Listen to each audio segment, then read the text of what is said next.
ได้เมมโมรี่ไว้ไหมเขาพยักหน้า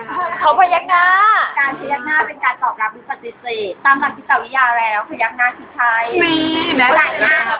ใช่อีห่าเวลาคุณจะจีบปุ๊บพี่หมายถึงว่ามึงไปไหนมึงก็ไปมันแล้วแต่กรณีหรือเปล่าเราคุณกำลังสัมภาษณ์อีโกทำหน้าเศร้ามากน้ำหูน้ำตาร่วงพวกคนที่เปิดเผย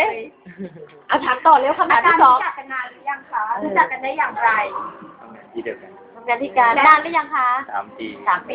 มันเอาน้ำหนักการวัดไหนพอดีเห็นความสุขหรือความเศร้าตอบไม่ได้ กูไปหลายคำถามมันเป็นคำถามที่หนึ่งโง่มาเอาตัวเครื่องกับมันถ้าสกินกูอยู่อย่างเงี้ยถามว่าอะไรนะถามว่ากูคุยเรื่องเด็กช้าไหนช้า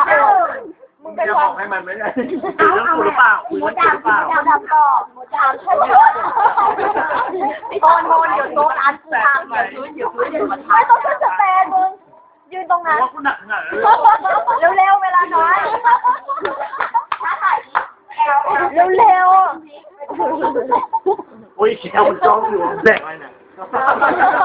เยี่ยวหมาอะไรเยี่ยวหมาอะไรอ่ะมันกินไอ้นั้นสปายยังไม่หมดเลยของมันอ่ะถามแม่มันโทรมาตามเหรอเอาก็มีมอมเล่าด้วยนะเอา